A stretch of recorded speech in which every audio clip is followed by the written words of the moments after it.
একের পর এক ঘটনায় উত্তাল সন্দেশখালী। আর এরই মাঝে বারাসাত আদালতে আগাম জামিনের আবেদন করেছিলেন শাহজাহান। 26শে ফেব্রুয়ারি মামলার শুনানি ধার্য করা হয়েছে, এমনটাই সূত্র মারফত খবর সামনে আসছে। বারাসাত আদালতে আগাম জামিনের আবেদন করেছিলেন শাহজাহান।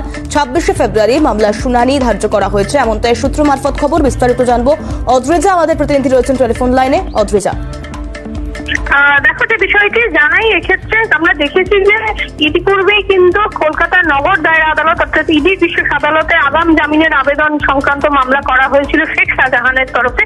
এবং এই ক্ষেত্রে যে বিষয়টি আরো একটি বিষয় উঠে এলো যে বারাসাত আদালতেও কিন্তু আগাম জামিনের আবেদন করলেন শেখ শাহজাহান। এবং যে বিষয়টি জানা যাচ্ছে যে গত 5ই জানুয়ারি ইডি অফিসারদের উপর যে হামলা হয়েছিল, সেই হামলার ঘটনায় ইডির তরফে একটি মামলা দায়ের করা হয়েছিল এবং সেই মামলায় কার্যত আগাম জামিনের আবেদন করেছেন শেখ শাহজাহানের তরফ থেকে তার আইনজীবী।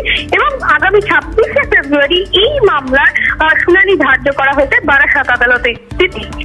ধন্যবাদ অদ্রিজা ঘোষ আমাদের প্রতিনিধি ছিলেন টেলিফোন লাইনে। বিজেপির সাংসদ দিলীপ ঘোষ তিনি ঠিক কি জানিয়েছেন শাহজাহানের গ্রেফতারি প্রসঙ্গে শুনুন।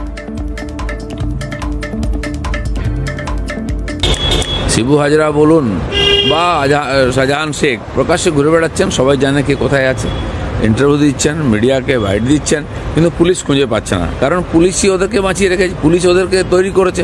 সরকার টিএমসি তারা বড় বড় একজন তোপ, তারা পার্টির জন্য চাঁদা তুলে দেন, ভোট করিয়ে দেন, সেজন্য তাদের গায়ে কেউ হাত দেবে না।